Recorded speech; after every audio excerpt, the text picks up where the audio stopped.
Hello everyone, welcome to my channel Abha English classes. पिछले video में हमने 16 पैराग्राफ तक कंप्लीट किया था। आज हम 17 से स्टार्ट करेंगे। उसके पहले हम इस क्वेश्चन आंसर को देख लेंगे इस वीडियो में, क्योंकि पिछले वीडियो में मैं इसका पीडीएफ शेयर नहीं कर पाई थी तो कुछ प्रॉब्लम के कारण। तो आज इसका आंसर हम इसी वीडियो में देख लेंगे। फर्स्ट क्वेश्चन है, how is Indian civilisation different from European civilisation. तो इसमें बोला जा रहा है कि इंडियन सिविलाइजेशन कैसे यूरोपियन सिविलाइजेशन से अलग है। तो यहाँ पे हो जाएगा, Indian civilisation is based on higher values of life, it elevates the moral being. मतलब ये इंडियन जो सिविलाइजेशन ये हायर वैल्यूज़ यानी उच्च विचारों पर आधारित जीवन होता है और ये मोरल बिंग को ऊपर उठाता है, ठीक है, यानी नैतिकता को ऊपर उठाता है। While European civilisation is based on materialism which has the tendency to privilege materialism। ठीक है, तो और जो ये यूरोपियन सिविलाइजेशन होता है ये जो है मटेरियलिज्म के बेस्ड भी होता है और ये इसकी जो टेंडेंसी होती है वो प्रिविलेज मटेरियलिज्म की होती है। ठीक है, नेक्स्ट क्वेश्चन है, why does Gandhi say that mind is a restless bird, what makes the mind restless. तो यहाँ पे they say that the mind is a restless bird because the more it gets the more it wants and still remains unsatisfied। ठीक है, तो मतलब जितना ही हमारा मन पाता है उतना ही और चाहने लगता है और फिर भी अनसेटिस्फाइड रहता है। Our unbridled passions make the mind restless। मतलब हमारे निरंकुश जो पैशंस हैं, ठीक है, हमारे जो काम है वो हमारे माइंड को रेस्टलेस बनाता है। फिर नेक्स्ट क्वेश्चन हो जाएगा, why did our ancestor dissuaded us from luxury and pleasure, did they do the right thing. तो क्वेश्चन में बोला जा रहा है कि हमारे एंसेस्टर ने लग्जरी और प्लेजर से हमें दूर क्यों रखा, क्या उन्होंने सही किया। तो इसका आंसर हो जाएगा, तो our ancestor dissuaded us from luxury and pleasures because they knew that we can be healthy and happy with the uses of our hands and feet। ठीक है, तो इसलिए मना किया हमारे पूर्वजों ने हमें लग्जरी और प्लेजर से इसलिए दूर रखा क्योंकि वे जानते थे कि हम अपने हाथ और पैरों का यूज़ करके मतलब खुश और हेल्दी भी रह सकते हैं। ठीक है, यानी स्वस्थ रह सकते हैं। Pleasure make us their slaves. वे जानते थे कि जो लग्जरी और प्लेजर है वो क्या हमें अपना गुलाम बना लेंगे। Yes they did the right thing. ठीक है, और उन्होंने सही चीज़ की। फिर नेक्स्ट है 4 number question, why according to Gandhi have we stuck with the same kind of plug as existed thousand of year ago, should we do the same thing even today. तो यहाँ पे पूछा जा रहा है कि गांधी के हिसाब से जो हज़ारों साल पहले जैसी खेती होती थी वैसी ही खेती आज तक हो रही है। मतलब गांधी जी ऐसा बोल रहे हैं, तो क्या है आज भी हमें ऐसा ही करना चाहिए, ऐसी ही खेती करनी चाहिए। तो यहाँ पे आंसर हो जाएगा, तो यहाँ से आप लिख सकते हैं, according to Gandhi have we stuck with same kind of plug. उसके बाद लिख सकते हैं as existed thousands of years ago because they knew ill effect of modern civilization। ठीक है, तो क्योंकि वे जानते थे मॉडर्न सिविलाइजेशन के इल इफेक्ट मतलब होता है बुरा प्रभाव को जानते थे। Man has become a slave to this machines, they kept themselves away from the life coding competition. ठीक है, और वो हमें लाइफ कोडिंग कंपटीशन से अलग रखना चाहते थे। ठीक है, मतलब अपने जीवन की रक्षा करने के जो कंपटीशन है उससे हमें दूर रखना चाहते थे। ठीक है, इसलिए। और यहाँ पे जो ये है, should we do the same thing even today, तो आप यहाँ से कुछ भी लिख सकते हैं, यस और नो कुछ भी लिख सकते हैं। ठीक है, सो नेक्स्ट क्वेश्चन 5th है, how did our ancestors view large cities, why were they satisfy with small villages. तो हमारे जो एंसेस्टर थे उन्होंने कैसे लार्ज सिटी को देखा, यानी बड़ी शहरों को कैसे देखा और क्यों वे स्मॉल छोटे विलेजेस से ही संतुष्ट थे। तो आंसर हो जाएगा, They viewed large city as snares and useless encumbrance, having gangs of thieves, robbers, and prostitutes. Their villages fulfilled all their needs, so they were satisfied with small villages. तो इसका मतलब हो जाएगा कि उन्होंने बड़े शहरों को एक जाल और यूजलेस बेकार के एक भीड़ और शोर के जैसे देखा, जहाँ पे गैंग्स ऑफ थीव्स, रॉबर्स और प्रोस्टिट्यूट्स रहते थे। मतलब ये चोर और डाकू और प्रोस्टिट्यूशन यानी शोषणकारी लोग रहते थे, और उनकी जो गांव थे उनसे उनकी सारी ज़रूरतें पूरी होती थी, इसलिए वे अपने छोटे गांव से संतुष्ट थे। लास्ट हो जाएगा question, how did our ancestors enjoy true home rule. तो हमारे एंसेस्टर कैसे ट्रू होम रूल को इंजॉय करते थे। तो they lived independently and follow their agriculture occupation which is free from the evils of the cities. ठीक है, तो वे इंडिपेंडेंटली रहते थे, मतलब आत्मनिर्भरता के साथ रहते थे और अपने खेती के पेशे को फॉलो किया करते थे, और वे बड़े बड़े शहरों की जो बुराइयां थी उससे दूर रहा करते थे, और इस तरह वो अपने होम रूल को एंजॉय करते थे। तो हम यहाँ से हम बुक का 17 पैराग्राफ स्टार्ट करेंगे। So after all there is something in Hinduism that has kept it alive up till now. It has witness of the fall of Babylonian, Syrian, Persian and Egyptian civilizations।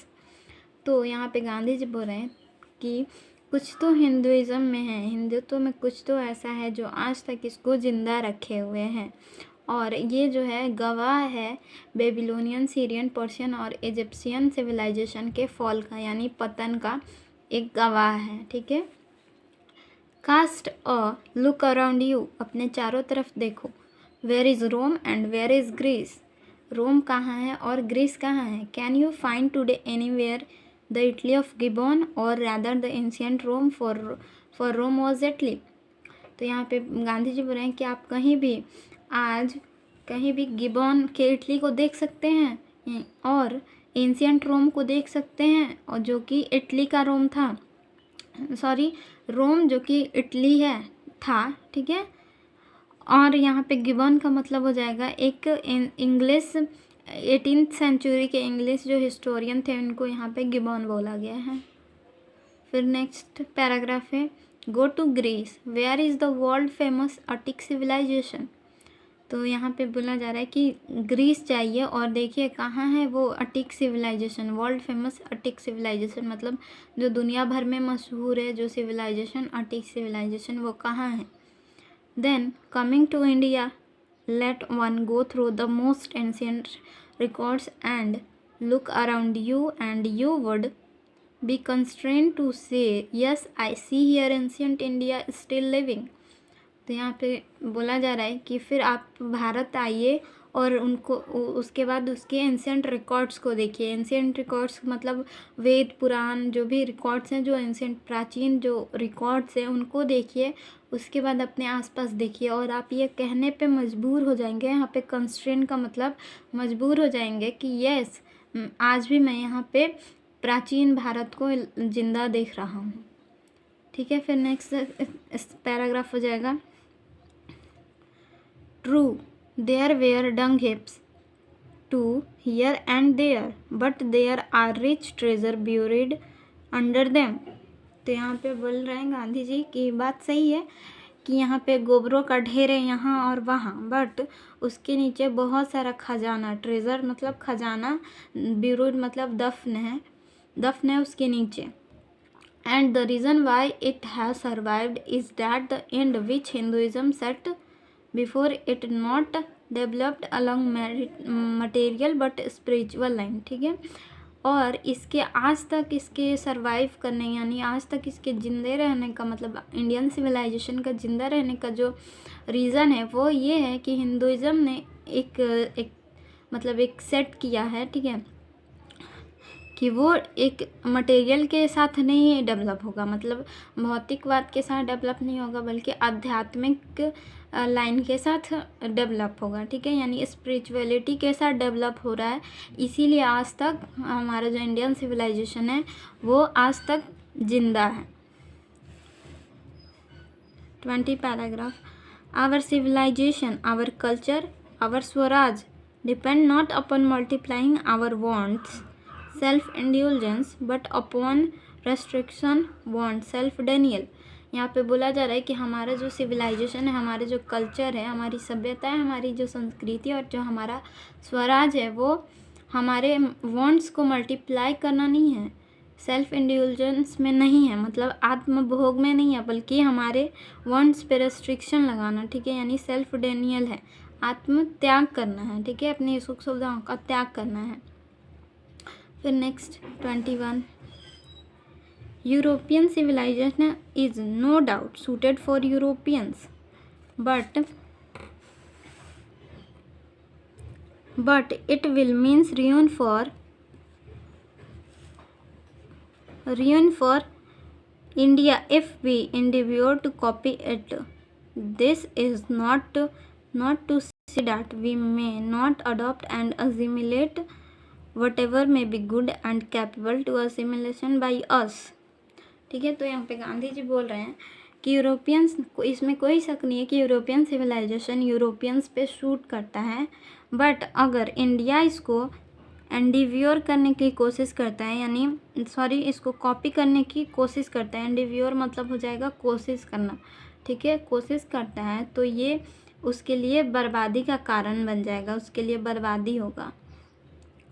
ऐसा नहीं है कि हम adopt या एजिमिलेट नहीं कर सकते, उसको अपना नहीं सकते हैं, ठीक है, भले ही वो हमारे लिए अच्छा हो या फिर हम उसको अपनाने के काबिल हों, बल्कि as it does not also mean that even the European will not have to part well with whatever evil might have crept into it. और ऐसा भी नहीं है कि यूरोपियन लोगों के अंदर जो बुराई है उससे वो अलग हो सकते हैं, ठीक है, मटेरियलिज्म की जो बुराई है उनसे वो अलग हो जाएंगे। एंड नेक्स्ट पैराग्राफ है 22, the insistent research for material comfort and their multiplication is such an evil, and I make bold to say that Europeans themselves will have to remodel their outlook। तो यहाँ पे बोला जा रहा है कि material comfort के जो निरंतर, यहाँ पे इंसिस्टेंट का मतलब निरंतर जो खोज है, और उनकी जो चाहतों का जो मल्टीप्लिकेशन है, ठीक है, बढ़ाना है, वो एक इविल है, यानी बुराई है। और मैं ये कहने को मतलब कह सकता हूँ कि यूरोपियंस जो हैं उनको अपने नज़रिए को बदलना चाहिए, आउटलुक को बदलना चाहिए। If they are not to perish under the weight of comfort to which they are becoming slaves, अगर वे लोग पेरिश नहीं हुए, मतलब बर्बाद होना या दब जाना, अगर कंफर्ट के वेट के नीचे, कंफर्ट के नीचे अगर वे लोग दबे या ख़त्म नहीं हुए, तो it may be that my reading is wrong, ये हो सकता है कि मैंने जो पढ़ा है वो गलत हो, but I know that for India to run after the golden fleece is to court certain death. But मैं ये जानता हूँ कि अगर भारत इस गोल्डन फ्लिस के पीछे दौड़ेगा तो ये उसके लिए एक मौत होगी। यहाँ पे गोल्डन फ्लिस मतलब होती है, मतलब ग्रीस माइथोलॉजी में एक चीज़ होती है जिसको पाना लगभग नामुमकिन होता है, ऐसी चीज़। Let us engrave on our hearts the motto of western philosopher, plain living and high thinking, ठीक है। तो और हम अपने दिल पे हाथ रखते हैं, और हम हम वेस्टर्न फिलोसफर यानी दार्शनिक, एक पश्चिमी दार्शनिक का एक वाक्य अपने अंदर लेते हैं, ठीक है, plane living and high thinking, यानी सादा जीवन और उच्च विचार, इसको अपनाते हैं, इस जो मोटो है इसको अपनाते हैं। Today it is certain that the million can not have high living and we the few who profess to do thinking for the masses, ठीक है, हम जानते हैं, ठीक है, बहुत सारे ऐसे लोग हैं जिनके पास हाई लिविंग नहीं है, मतलब मतलब अच्छी हालत नहीं है रहने के लिए, मतलब उनके लिए व्यवस्था नहीं है। और जो हम में से हम जैसे कुछ हैं जो कि ये दावा करते हैं कि हम उनके लिए कुछ करेंगे, उनकी जो हाई लिविंग है उसकी व्यवस्था करेंगे, रन द रिस्क, और ये रिस्क उठाते हैं in a vain search after high living of missing high thinking. ये रिस्क उठाते हैं कि हम उनके लिए हाई लिविंग की मतलब सर्च करेंगे, इस हाई थिंकिंग को खोने के रिस्क को उठाते हैं। ठीक है, यानी हम हाई लिविंग तो लाएंगे बट हो सकता है हम हाई थिंकिंग को मिस कर दें। यहाँ पे नेक्स्ट पैराग्राफ है, civilisation in the real sense of the term consists not in the multiplication but in the deliberate and voluntary restriction of wants। ठीक है, यहाँ पे जो सिविलाइजेशन का रियल सेंस है, रियल मतलब है, वो है अपने वॉन्ट्स को मल्टीप्लिकेशन नहीं करना बल्कि अपने वॉन्ट्स पर रेस्ट्रिक्शन लगाना। ठीक है, प्रतिबंध लगाना, उसको अपने कंट्रोल में रखना।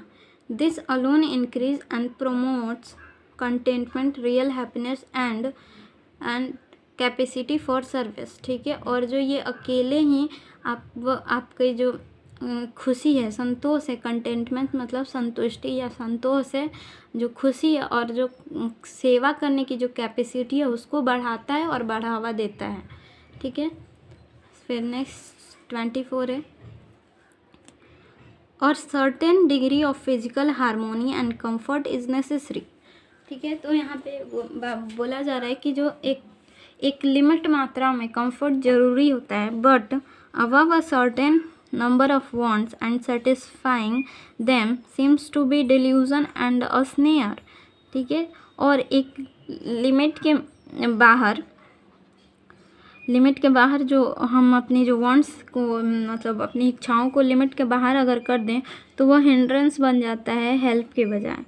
ठीक है, but above a certain level it becomes a hindrance instead of help. ठीक है, अगर हम इसको एक लेवल के बाहर अगर मतलब अनलिमिटेड कर देते हैं तो वो हिंड्रेंस बन जाता है, यानी बाधा बन जाता है, मदद के बजाय बाधा बन जाता है।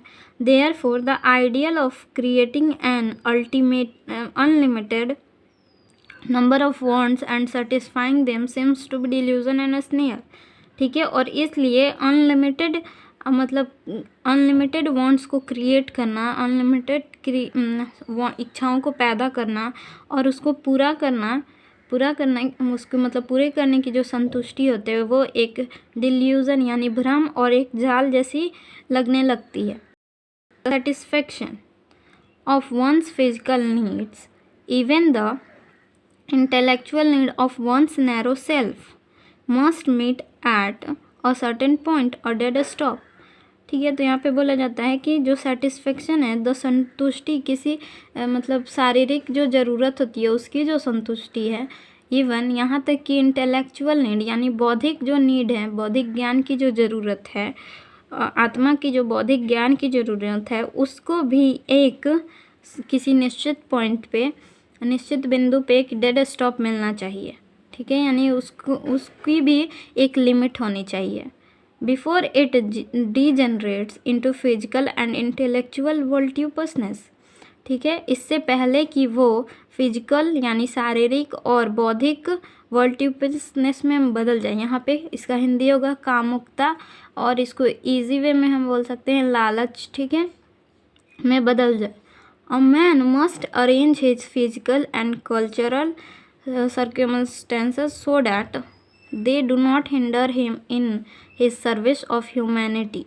ठीक है, तो किसी आदमी को अपने जो फिजिकल, शारीरिक और जो सांस्कृतिक जो सर्कमस्टेंसेस होते हैं, ठीक है, उसको अरेंज कर लेना चाहिए, इस तरीके से व्यवस्थित कर लेना चाहिए कि they do not hinder him in his service of humanity on which all his energy should be concentrated. इसमें उसकी कोई बाधा ना बने। ठीक है, उसकी ह्यूमैनिटी की सर्विस यानी इंसानियत की जो वो सेवा है उसमें कोई बाधा ना बने, और जिसमें कि उसकी सारी एनर्जी कंसंट्रेटेड यानी एकाग्रता के साथ उसमें अपनी एनर्जी लगा सके। सो इसलिए हमें अपनी फिजिकल और जो कल्चरल सर्कमस्टेंसेस हैं इस तरह से व्यवस्थित कर लेना चाहिए कि हमारे मतलब जो इंसानियत की सेवा है उसमें हमारे लिए कोई ये बाधा ना बने, ठीक है। और हमारी जो भी एनर्जी है वो उस पर इंसानियत सेवा करने में खर्च हो, ठीक है। यहाँ पे चैप्टर ख़त्म हो रहा है। नेक्स्ट क्वेश्चन आंसर और जो समरी है वो नेक्स्ट वीडियो में एक साथ अपलोड करूँगी, ठीक है। आई होप आपको ये वीडियो समझ में आया होगा। Thank you for watching. If you like the video please subscribe the channel.